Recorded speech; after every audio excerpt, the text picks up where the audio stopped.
औज़ुबिल्लाहि मिनश्शैतानिर्रजीम बिस्मिल्लाहिर्रहमानिर्रहीम। अच्छा तो बच्चे आज हम करेंगे ज्योमेट्रिक डिस्ट्रीब्यूशन। और ज्योमेट्रिक डिस्ट्रीब्यूशन में हमारे पास क्या चीज़ें हैं, किस तरह से है ज्योमेट्रिक, क्या होता है, ज्योमेट्रिक डिस्ट्रीब्यूशन क्यों की जाती है, ये सारी बातें हमें सबसे पहले डिस्कस करनी है। और डिस्कस करने के बाद फिर हम इसको स्टार्ट करेंगे। अच्छा, ज्योमेट्रिक डिस्ट्रीब्यूशन जो प्रोबेबिलिटी होती है बेटा, वो एग्जैक्टली आपके पास तब अगर करती है when you are talking about a first success. For example मैं आपको समझाता हूँ पहले फर्स्ट सक्सेस क्या है। जैसे कि मिसाल के तौर पे आपने जो है एक कॉइन को टॉस किया और आपके पास आउटकम जो है वो फॉर एग्जांपल पॉसिबली है कि आपके पास आउटकम आ सकते हैं जैसे कि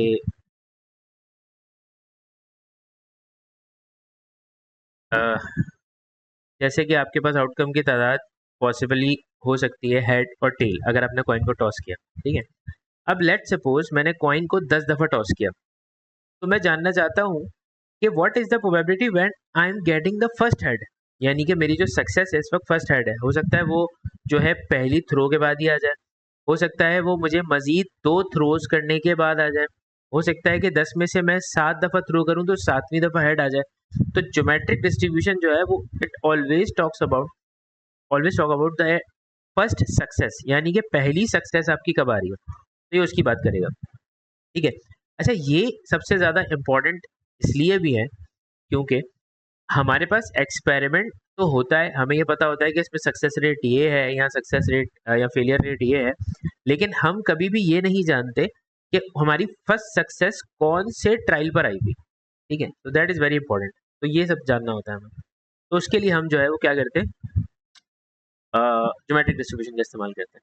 अच्छा, अब चूंकि ज्योमेट्रिक डिस्ट्रीब्यूशन जो है वो बेसिकली इंडिपेंडेंट बर्नौली ट्रायल से डिज़ाइन की गई है, तो इसमें आपको जो है सबसे इम्पोर्टेंट बात ये अपने दिमाग में रखनी होती है कि जब भी आप डिस्ट्रीब्यूशन की बात करते हैं तो डिस्ट्रीब्यूशन में आपके पास कुछ चीज़ें होती हैं जिनकी आप बात करते हैं। जैसे कि मिसाल के तौर पे सबसे पहली चीज़, when you are discussing about a distribution, तो आपके दिमाग में दो चीज़ें आनी चाहिए कि डिस्ट्रीब्यूशन की अगर बात हो रही है तो आपको सबसे पहले ये सिलेक्ट करना होगा कि आपकी डिस्ट्रीब्यूशन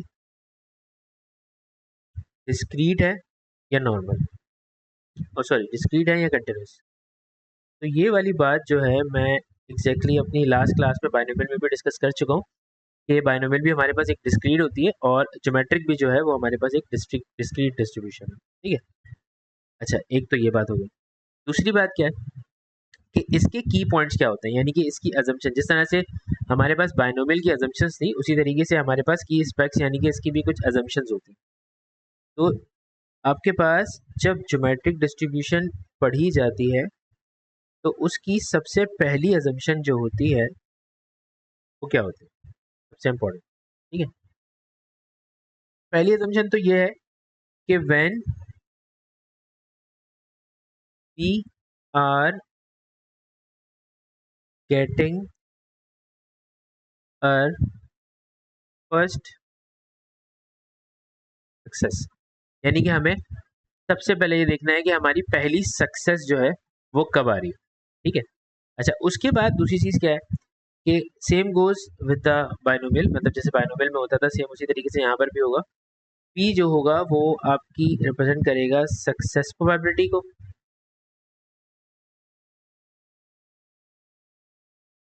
और एग्जैक्टली क्यू जो होगा वो यहाँ पे आपको रिप्रेजेंट कर रहा होगा आपके फेलियर प्रोबेबिलिटी को। ठीक है।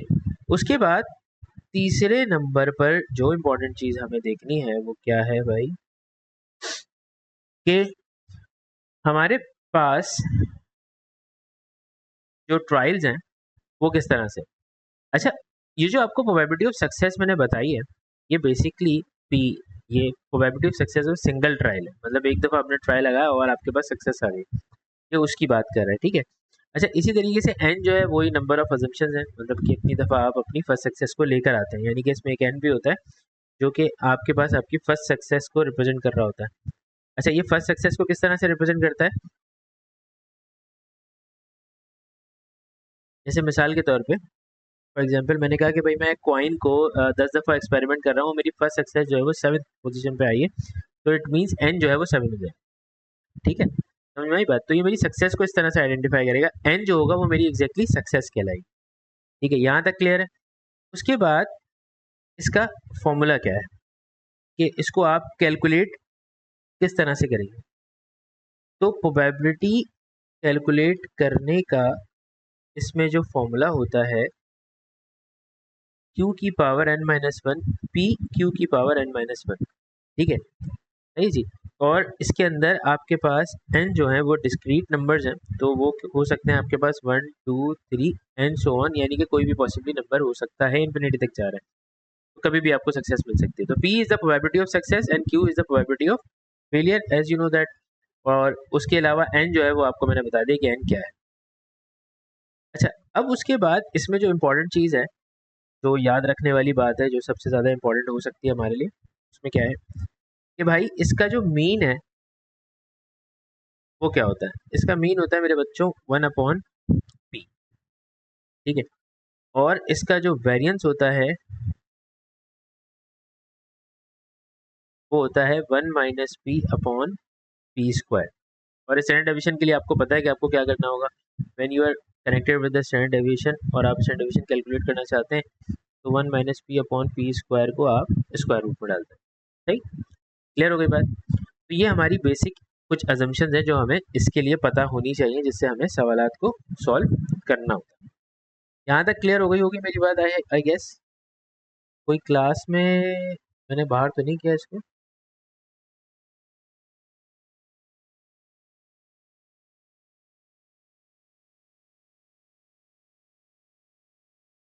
बिलाल भी क्लास में है, और बिलाल क्लास में तो है, ये बोल रहा है कि मैं क्लास में नहीं हूँ। तुम्हारा कोई मैसेज आया हो मेरे पास कनेक्टिंग का।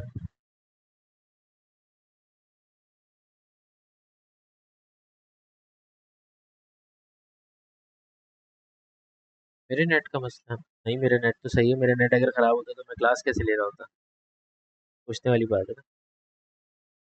ठीक है, अच्छा अब एक काम करते हैं कि हम इसमें जो है वो भी खोल लेते हैं, क्या कहते हैं, क्वेश्चंस, और उसके क्वेश्चंस को देख लेते हैं कि हमसे क्वेश्चंस किस तरह के पूछे जा रहे हैं। तो लास्ट क्लास में आपने कुछ लॉग यूज़ किया था, एल एम, अगर क्या यूज़ किया था मैंने लास्ट क्लास में, एल एम लगाकर जिसमें इनइक्वालिटी का साइन मतलब हुई थी, वो ज़रा बता दीजिएगा। I did not know how to use it as study log. अच्छा, अगर लॉग नहीं भी पढ़ा हो तो कंपाउंड इंटरेस्ट पढ़ा हुआ है ना, तो बस कंपाउंड इंटरेस्ट की स्पेक से तुम उसको सॉल्व कर सकते हो। तुम हिट एंड ट्रायल लगाकर उसको सॉल्व करके देख सकते हो, इसमें कोई मसला नहीं होगा, सेम चीज़ है।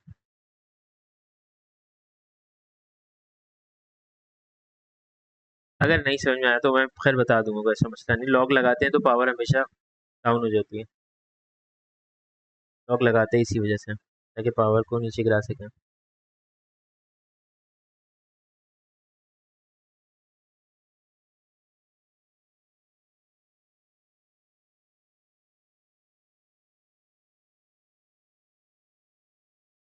अच्छा जी, ज्योमेट्रिक डिस्ट्रीब्यूशन, सबसे पहले तो आप लोग एक काम करें कि ये सवाल पढ़ लें।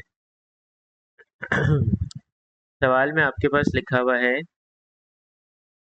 Jacob has 4 coins. One of the coins is wise such that when it is thrown, the probability of obtaining a head is 7/10। यानी कि उसके पास एक बाइस्ड कॉइन है कि जब वो उस कॉइन को थ्रो करेगा तो हेड लाने की प्रोबेबिलिटी जो है वो 7/10 है। ये तो उसने पहली बार बताई। The other 3 coins are fair, जो दूसरे 3 coins थे वो आपके पास फेयर थे। Jacob throws all 4 coins once, उसने सारे कॉइन्स को एक साथ एक ही दफ़ा उसने जो है वो थ्रो किया। और उसके बाद कह रहा है number of the heads that he obtains is denoted by random variable x. The probability distribution on the table of x is as follows। मतलब उसने उसकी probability distribution दिखाई कि क्या क्या हुआ है। The number of the heads that he obtained he denoted by the, यानी कि जितनी दफ़ा उसका हेड आया, ये हेड आया, 0 हेड, यानी कि हेड एग्जिस्ट नहीं कर रहा, ये प्रोबेबिलिटी है। 1 पे ये है, बी 2 पे ये है, सी पे ये है, 3 पे ये है, सब कुछ। Find the probability that Jacob obtains exactly 1 head for the first time on the 7th or 8th time that he throws the 4 coins। यानी कि जब उसने 4 coins को थ्रो किया है, उन 4 coins को थ्रो करने पे उसने आपको ये बताया कि भाई exactly Jacob obtains exactly 1 head for the first time on the 7th, यानी कि 7वीं दफ़ा थ्रो करने पे उसके पास पहली दफ़ा एक हेड आया। 7वीं दफ़ा थ्रो करने पे उसके पास पहली दफ़ा एक हेड आया। तो यहाँ पर हमारे पास जो डाइस है जिसकी हम बात कर रहे हैं, और ये कौन से कॉइन की बात की जा रही है? The other 3 coins are fair and one of the coin is biased such that when it's thrown the probability okay, ये एक कॉइन की बात की जा रही है। Find the probability Jacob obtains exactly one head for the first time in 7 and that he throws the 4 coins. अच्छा, चारों कॉइन्स को थ्रो करने की बात की जा रही है, ठीक है। अच्छा, अब सवाल ये पैदा होता है कि जो पहला कॉइन जो हमें मिला हुआ है, जिसकी हम बात कर रहे हैं इस वक्त, वो तो एक बाइस्ड कॉइन है ना, मतलब उसको अगर मैं थ्रो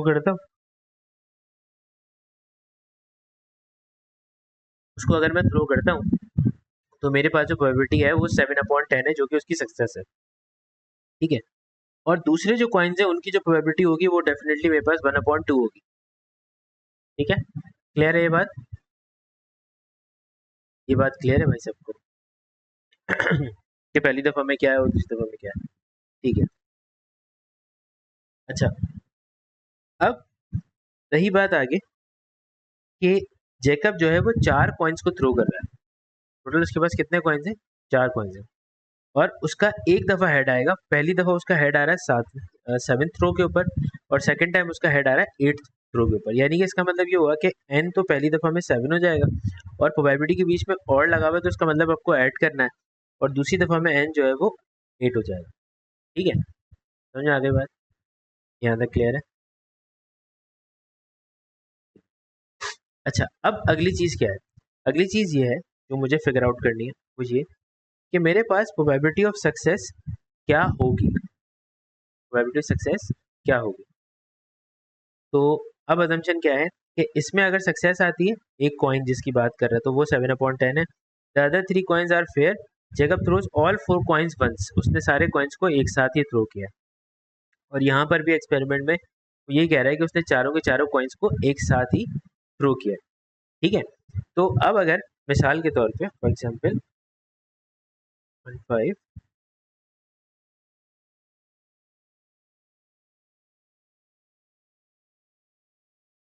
अगर हम इस वक्त सक्सेस की बात करें कि हमारी एक टाइम की सक्सेस एग्जैक्टली क्या हो सकती है हेड आने की, तो आपको क्या लगता है क्या पॉसिबिलिटी होगी, प्रोबेबिलिटी क्या होगी इसमें से, अगर मैं सक्सेस की बात करूँ तो?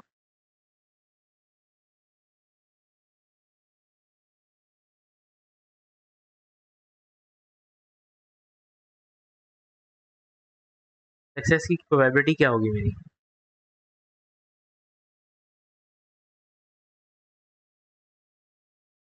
7/19, 7/10 है ना ये, इंटू 1/2 इंटू 1/2, 7/10 है ना एग्जैक्टली। एक कॉइन की जो तुम्हारी सक्सेस थी वो तो 7/10 थी, ठीक है। और बाकी जो दूसरे कॉइन्स थे, यानी कि 0.7 इंटू 0.5 इंटू 0.5 इंटू 0.5, तो 7/80 विच इज 7/80। अगर मेरी प्रोबेबिलिटी ऑफ सक्सेस जो है वो चारों कॉइन्स की हेड आने की, वो है 4 दफ़ा हेड आने की, और एक दफ़ा हेड आने की प्रोबेबिलिटी चारों कॉइन्स की क्या दी हुई है, ये तो उसने हमें यहाँ पर भी दी हुई है। एक दफ़ा हेड अगर आ रहा है तो देखो, अब पॉसिबिलिटी को समझना पहले कि एक दफ़ा हेड आ रहा है तो उसके चांसेस क्या है, हो सकता है किसी भी एक पे हेड आ जाए, सही है। तो फॉर एग्जाम्पल अब मैं समझा देता हूँ, जैसे एक पे हेड आया 7/10, और ये जो है दूसरे पे हेड आया या टेल आया, उससे कोई फ़र्क नहीं पड़ेगा। और इसमें तुम्हारे पास ऐसी कितनी पॉसिबिलिटीज़ हैं, ये कितने फेज़ पे जा सकता है? 4 फेजेस पे जा सकता है। तो 0.35 हो सकती है मेरे हिसाब से प्रोबेबिलिटी। देखो 7/10, फॉर एग्जाम्पल अब सुनना, 7/10 multiply by 1/2 multiply by 1/2 multiply by 1/2, ठीक है। अब समझा रहा हूँ, इसको ज़रा समझना। इस पे हेड आया, ये टेल है, ये टेल है, ये टेल है, सही है। अब पॉसिबिलिटी अगली क्या हो सकती है कि इस पे टेल आ जाए और बाकी में से किसी पे भी हेड आ जाए, लेकिन उसमें अगर हेड आता भी है तो प्रोबेबिलिटी तो उसकी सेम ही रहने वाली है, ठीक है।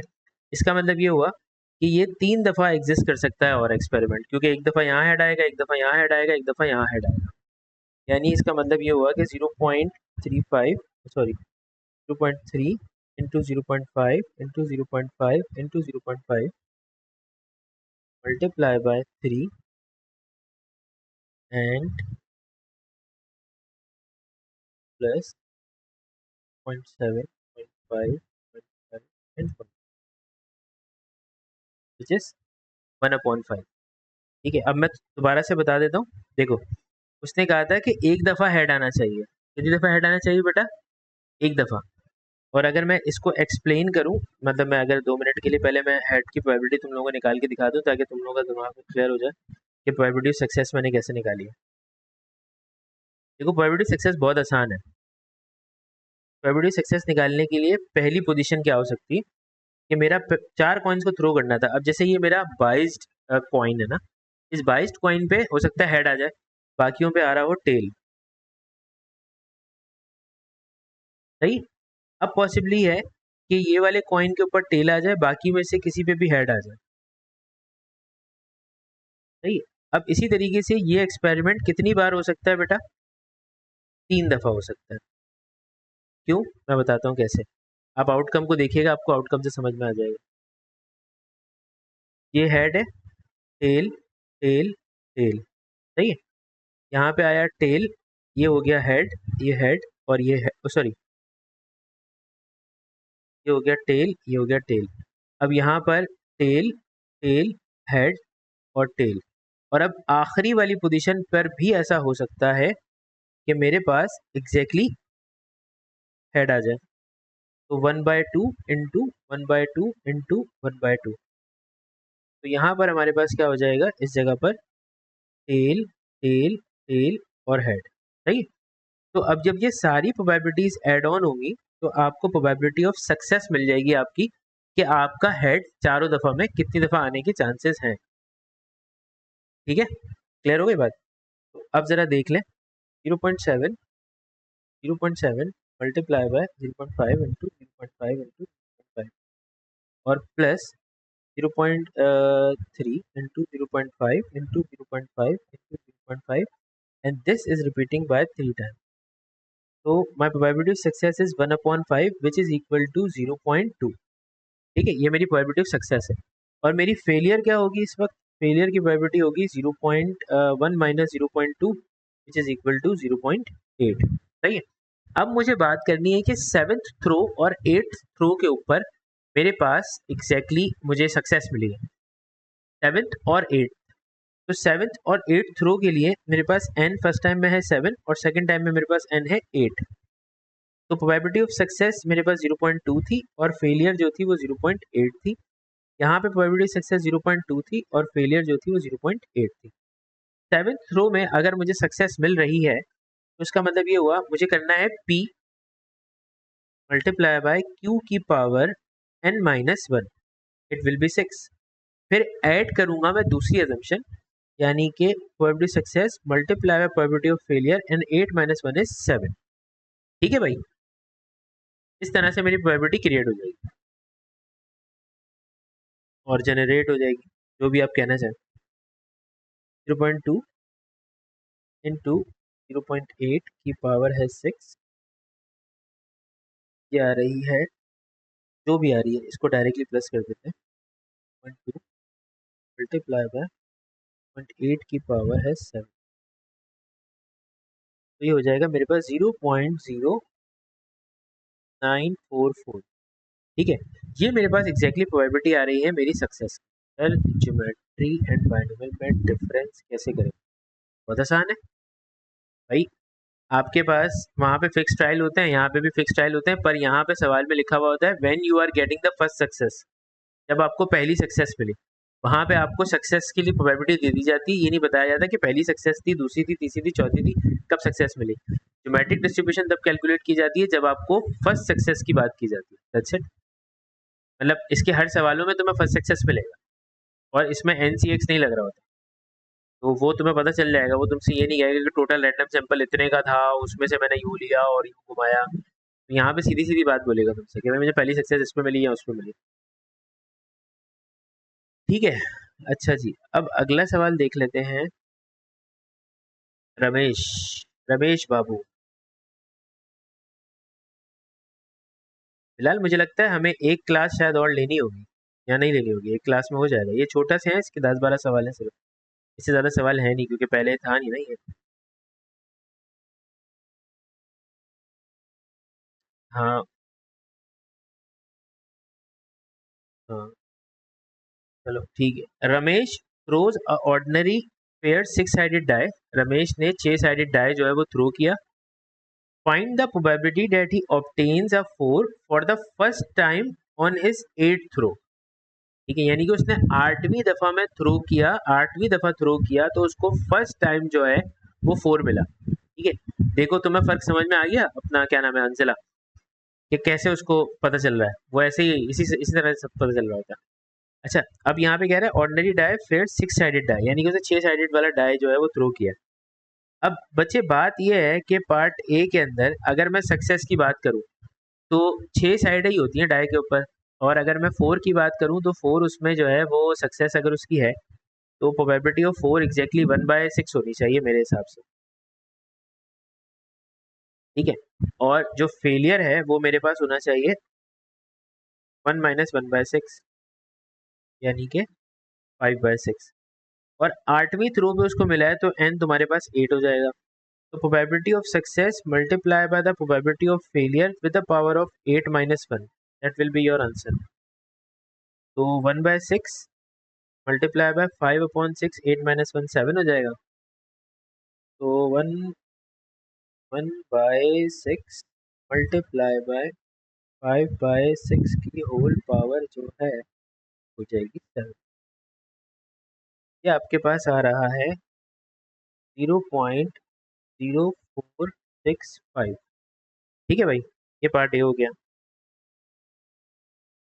पार्ट बी के अंदर वो कह रहा है find the probability that it takes no more than 5 throws for Ramesh to obtain a 4। इसका क्या मतलब हुआ?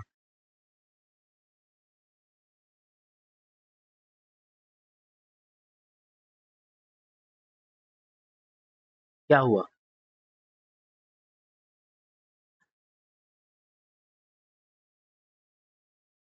5वीं थ्रो पे no more than 5, no more than 5 का मतलब क्या है ये बताओ पहले। 5 से ज्यादा पे सक्सेस ना मिले, 5 तक पे उसको सक्सेस मिल जाए, हैं? सॉरी, हाँ, छठी थ्रो नहीं होनी चाहिए, यानी कि प्रोबेबिलिटी तुमको चाहिए <<6 की, 5 तक की चाहिए। सही है, तो अब कैसे करोगे? सक्सेस तुम्हारे पास है 1/6, उसमें कोई पावर तब्दील नहीं होती, फेलियर में होती है फिर। तो <<6 का मतलब वो मुझे 6 तक जाना है। 1/6, 5/6 की पावर हो गई 0, 1/6, 5/6 की पावर हो गई, हाँ बोलो, अब अगली क्या हो जाएगी? 0 के बाद अगली बढ़ेगी तो क्या हो जाएगी? अच्छा, ये मैंने वैसे लिख दी, मुझे वैसे लिखनी चाहिए थी, तुम लोगों के लिए थोड़ी सी आसानी होगी। 1/6, 5/6 की पावर 5 - 1 4। अब इससे पीछे जाता जाऊंगा, ठीक है, 5वीं मैक्स थी ना उसकी। अब समझ में आ जाएगा, मैंने पहले 0 से स्टार्ट करना शुरू कर दिया था, मैंने कहा तुम लोग समझ जाओ शायद।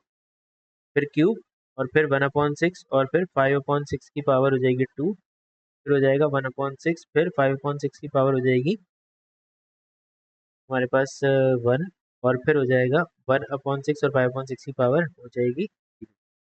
अच्छा, इसको कैलकुलेट करने का ना एक तरीका और भी होता है, एक तरीका और होता है, वो क्या होता है?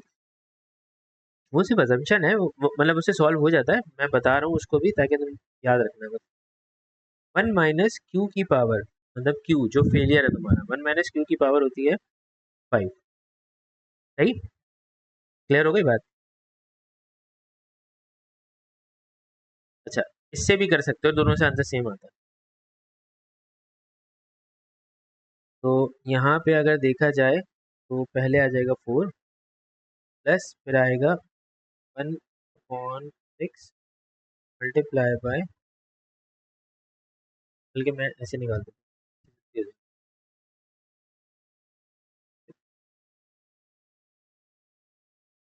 जनाबे वाला इसका आंसर आएगा 0.598। सही है, जब आप सारी प्रोबेबिलिटीज को निकाल के प्लस करेंगे तो आपके पास आंसर आएगा 0.598। क्लियर हो गई बात? अच्छा, अब आगे और सी इसमें कह रहा है कि Ramesh now repeatedly throw two ordinary six sided die at the same time. Each time he adds the two numbers that he obtains. For 10 randomly chosen throws of the two die, find the probability that Ramesh obtain a total of less than 4 on at least 3 throws. At least 3 throws के ऊपर अब अच्छा ये अब exactly समझ में आ रहा है कि फर्स्ट सक्सेस की बात नहीं हो रही। ठीक है, दोबारा से पढ़ देता हूँ, मैं एक्सप्लेन भी कर देता हूँ। रमेश नाउ रिपीटेडली आ गया, हाँ, repeatedly throw two ordinary paid six sided die at the same time. दो डाई उसने थ्रो किए हैं। Each time he add a two numbers and he obtains, तो हर दफ़ा वो जो दो नंबर उसने ऐड किए हैं उनको वो आपस में सम कर देगा। For 10 randomly chosen throws of the two dice, find the probability that the Ramesh obtain a total of less than 4 on at least 3 throws. At least 3 throws का मतलब ये हुआ कि कम से कम जो है वो 3 थ्रोज की बात कर रहा है। ठीक है, कम से कम 3, एटलीस्ट 3 थ्रोज। कम से कम 3 थ्रोज का मतलब हुआ कि x should be greater than equal to 3 और it can be done by this way, x less than 3। और लेस देन 3 का मतलब ये होता है कि 1 minus probability of x less then equal to 2। तो ये दोनों सेम बात है। ठीक है, सेम इसी तरीके से 1 माइनस प्रोबेबिलिटी। तो अब आपको क्या करना पड़ेगा इस काम को करने के लिए, यानी कि अब आपको x लेस देन 2 की प्रोबेबिलिटी निकालनी। तो ये है तो बाइनोमियल का केस। अब इसमें सवाल ये है कि n क्या लेंगे, r क्या, x क्या लेंगे और सारी चीज़ें क्या लेंगे। तो भाई देखो n तो उसने आपको पहले से बताया हुआ है कि n मेरे पास 10 है। प्रोबेबिलिटी ऑफ सक्सेस वो दो डाइस की बात कर रहा है और दो डाइस के अंदर वो 4 आने की बात कर रहा है। ठीक है, दो डाइस की उसने पहले बात की है आपसे और प्रोबेबिलिटी लेस देन 4 की जो प्रोबेबिलिटी है वो आपको एग्जैक्टली वहां से फिगर आउट करनी है। तो अब दो डाइस के ऊपर 4 आने की प्रोबेबिलिटी, तो पहली डाइस पे अगर 4 आता है तो 4 आने की जो प्रोबेबिलिटी है दैट विल बी 1 बाय, मतलब कि अब अगर वो दोनों को ऐड कर रहा है तो ऐड करने का मतलब ये हुआ कि जो भी दो नंबर्स आएंगे उनको वो ऐड करेगा। तो ऐड करने के लिए आप क्या करोगे, सबसे आसान ये है कि आप यहाँ पर क्वेश्चन को लेके जाओ नीचे और इसमें एडिशन के लिए आप बना लो टेबल।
तो जब आप इसमें एडिशन का टेबल बनाओगे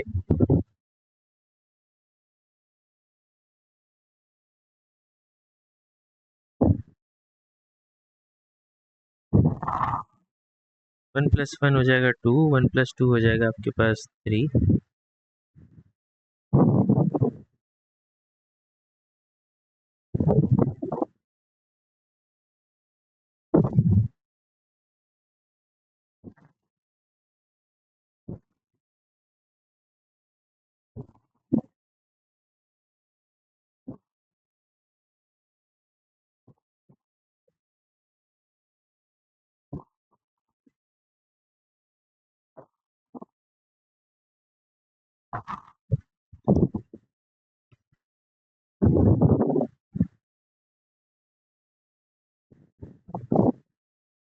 1+4 हो जाएगा 5, 1+5 हो जाएगा 6, 1+6 हो जाएगा 7, 3, 4, 6 और ये आगे चलते रहेंगे। उसके अंदर 3+1 आपके पास हो जाएगा 4। अच्छा, अब ये आगे तो 4 से बड़े होते रहेंगे, मैं 4 तक की जाऊंगा, बस 4 तक के लिए मैं कैलकुलेट करूंगा। तो उसने मुझसे कहा था यहाँ पर कि लेस देन 4, मतलब जो भी दो नंबर्स आए उनको आप लेस देन 4 आपका सम होना चाहिए नंबर्स का। तो लेस देन 4 में अगर मैं बात करूं, तो लेस देन 4 में आपके पास क्या दिया हुआ है? लेस देन 4 में आपके पास दिया हुआ है 1, 2, 3, यानी कि 3 ऐसे आउटकम्स हैं कि जो 4 से छोटे हैं।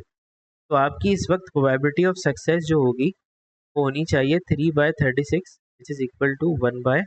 तो ये आपकी प्रोबेबिलिटी सक्सेस है। और अगर आप फेलियर की बात करेंगे तो वो 11/12 होगी। अच्छा, ये लास्ट वाला पार्ट फिलहाल मैंने एक्सप्लेन किया था कि भाई फॉर यहाँ पे उसने लिखा हुआ था Ramesh now repeatedly throws two ordinary fair 6-sided dice at the same time each he adds two two numbers he obtain, मतलब जो भी उसके आउटकम्स आएंगे वो उनको आपस में ऐड कर देगा। तो ऐड करने के लिए मैंने यहाँ पर एक चार्ट बनाया एडिशन के लिए, उसमें सारे आउटकम्स को मैंने ऐड करना शुरू कर दिया।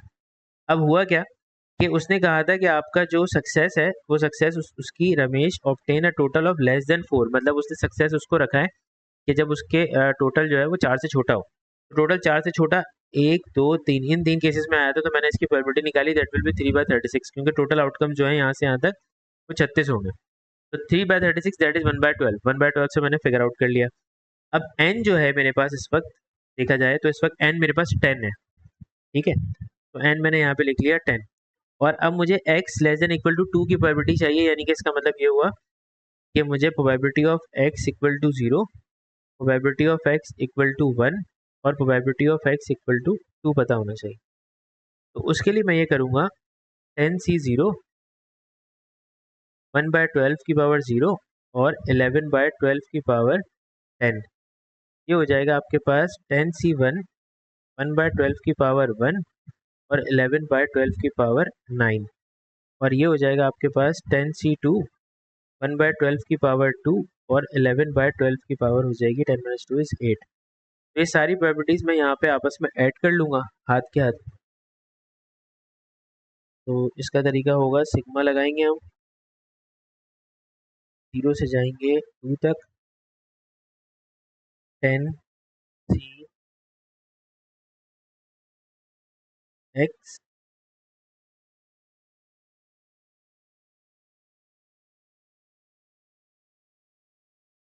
प्रोबेबिलिटी ऑफ सक्सेस जो है वो मेरे पास है कितनी, 1/12।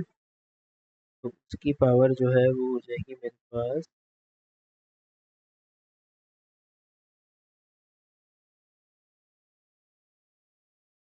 सक्सेस की पावर है मेरे पास x मल्टीप्लाई बाय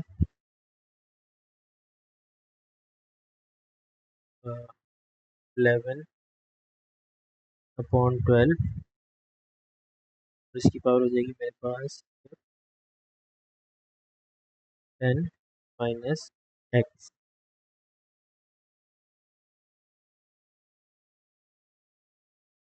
कहाँ एरर आ गया?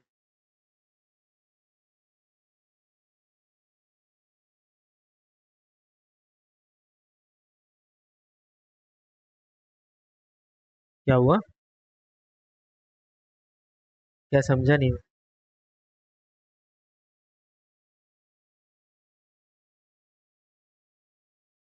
क्या? अच्छा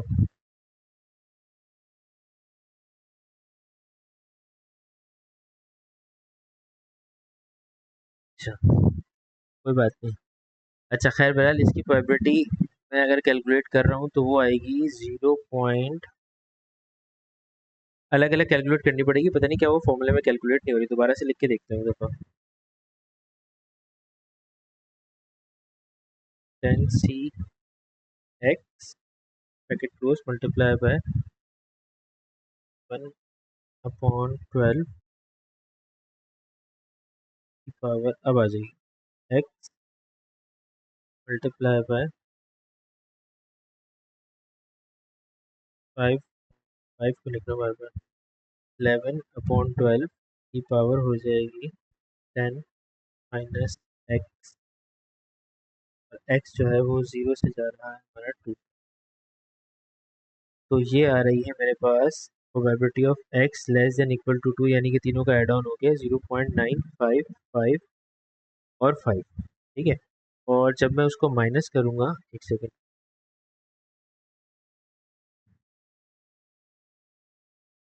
ये की पावर x और 11/12 की पावर है 10 माइनस x, 0 1 2, हाँ सही आ रही है। तो इसमें से जब मैं इसे 1 से माइनस करूँगा इस प्रोबेबिलिटी को, तो ये हो जाएगी 0.955 और 5। ठीक है, देखते हैं 1 से माइनस करके क्या आ रही है प्रोबेबिलिटी।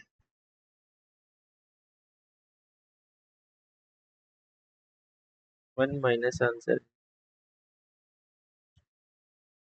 0.0444। ठीक है जनाब, ये मेरे पास एग्जैक्टली प्रोबेबिलिटी आ रही है इस पूरी अजम्पशन की। राइट, तो अब ये वाला सवाल एग्जैक्टली इसमें बाइनोमियल का दिया हुआ था। इसी तरह से एक सवाल और देख लेते हैं, जैसे कि अब ये वाला सवाल है ना, इस सवाल में वो ये कह रहा है कि भाई आपके पास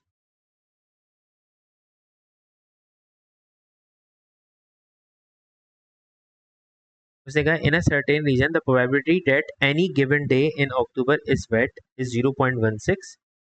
कोई भी गिवन डे जो है अक्टूबर में वेट होगा उसकी प्रोबेबिलिटी 0.16 है, independently of the other days. Find the probability that in 10 day period in October fewer than 3 day will be wet. 3 से कम दिन जो है वो आपके वेट है। सही है। अच्छा, अब वो 10 डे का पीरियड आपको बता रहा है और फर्स्ट सक्सेस की बात तो उसने कहीं पे भी नहीं की। फर्स्ट सक्सेस की बात उसने यहाँ पे की है, वो सेकंड पार्ट है। तो ये तो सिंपल सिंपल प्रोबेबिलिटी है, फ्यूअर देन 3 की वो अगर बात कर रहा है तो probability to be wet is 0.16, ये मेरी सक्सेस हो जाएगी। ठीक है, एन 10 हो जाएगा और फ्यूअर देन 3 का मतलब हुआ x लेस देन 3 हो जाएगा। ठीक है, अब उसके बाद आगे क्या करना है मुझे, according to the condition which is x less than 3। तो x लेस देन 3 के लिए मुझे प्रोबेबिलिटी निकालनी है और सक्सेस और फेलियर को दिमाग में रखते हुए, यानी कि मुझे probability of x equal to 0 चाहिए, मुझे probability of x equal to 1 चाहिए और मुझे probability of x is equal to 2 चाहिए। ठीक है, तो ये सारी प्रोबेबिलिटीज मुझे फिगर आउट करनी है और मैं फिगर आउट करूंगा बिल्कुल उसी तरीके से कि x इक्वल टू 0 है अगर, तो ये हो जाएगा 10c0, सक्सेस की पावर हो जाएगी 0 और फेलियर जो है वो होगा 1 से माइनस करके, तो 0.16 करूँगा मैं इसको, तो ये हो जाएगा मेरे पास 0.84। तो मेरा फेलियर जो है वो 0.84 है। तो 0.84 की जो पावर है वो हो जाएगी मेरे पास 10, और उसके बाद probability of x is equals to 1 जो है उसकी पावर हो जाएगी 10c1, 0.16 की पावर हो जाएगी 1 और 0.84 की जो पावर है वो हो जाएगी 10 माइनस 1 इज 9। और फिर probability of x is equals to 2 जो है उसमें हो जाएगा 10c2 और ये हो जाएगा 0.16 की पावर 2 और 0.84 की पावर हो जाएगी 10 माइनस 2 इज 8। ठीक है, ये सारी प्रोबेबिलिटीज निकाल के मैं ऐड ऑन कर दूंगा। तो मैं डायरेक्ट इसको फिगर आउट कर रहा हूँ जैसे मैं कैलकुलेटर से करता हूँ सिग्मा वाले रूल से। तो ये मेरे पास है 0 से लेकर 2 तक, और ये मेरे पास है 10c x अल्फा दबा के x ब्रैकेट, और उसके बाद आपके पास 0.16 की पावर आपके पास लगी हुई है कितनी, x मल्टीप्लाई बाय 0.84 की पावर है आपके पास 10 माइनस x।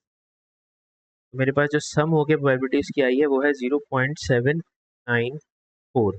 सही है जनाब। अच्छा, अब उसके बाद पार्ट बी के अंदर, ये था पार्ट ए, पार्ट बी में उसने जिक्र किया है first wet day and the probability that the first wet day in October is 8 October. First wet day जो है वो 8 अक्टूबर है मेरे पास एग्जैक्टली, यानी कि मेरा एन जो है वो हो जाएगा 8 और मेरी प्रोबेबिलिटी ऑफ सक्सेस जो है वो 0.16 है और फेलियर जो है वो 0.84 है। तो उसके लिए मुझे बस एक सीधा सीधा सा काम करना है, वही वाला जो मैं करता हूँ कि भाई success multiply by the failure to the power of 8 minus 1। तो ये हो जाएगा मेरे पास 0.16 इंटू 0.84 की पावर है 8-1, ये हो जाएगी आपके पास 0.0472। सही है जनाब, ये प्रोबेबिलिटी भी कैलकुलेट हो गई। उसके बाद पार्ट सी में वो ये कह रहा है कि फॉर 4 रैंडमली चूजन एयर्स, 4 जो रैंडमली चूजन एयर्स के अंदर से find the probability that exactly one of these years the first bad day in October is 8 October. यानी कि अब आपको क्या करना है, इस चारों में से सिलेक्ट करना है कि आपका फर्स्ट बैड डे जो है वो एग्जैक्टली इस कंडीशन के ऊपर आ रहा है। अब सवाल ये पैदा होता है कि कैसे होगा। ठीक है, देखो बेटा, अब तुम्हारे पास फर्स्ट बैड डे ऑफ 8 अक्टूबर जो है ना, उसकी प्रोबेबिलिटी है एग्जैक्टली 0.0472। ये तुम्हारी सक्सेस है। ठीक है, ये तुम्हारी क्या है, सक्सेस है। अब एक बात तो ये हो गई। दूसरी बात ये कि तुमने टोटल कितने सालों का इंतखाब किया है, टोटल 4 सालों का। ठीक है, तो फर्स्ट बैड डे की प्रोबेबिलिटी तो तुम्हें यहाँ से मिल रही है एग्जैक्टली 0.0472। ये तुम्हारी सक्सेस हो गई और तुम्हारा फेलियर हो जाएगा 1 माइनस 0.0472। और 4 सालों का इंतखाब किया था तो एन तुम्हारा 4 है इस वक्त। ठीक है, एन तुम्हारा इस वक्त यहाँ पे क्या है भाई, 4, यानी कि वो 4-1 हो जाए।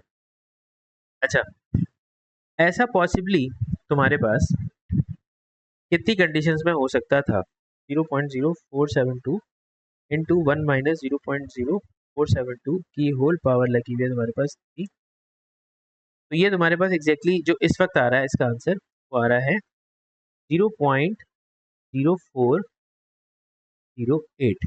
ठीक है, लेकिन ये अजम्पशन उसने तुमसे क्या कहा था, उसने तुमसे कहा था for 4 randomly chosen years find the probability that in exactly one of these years.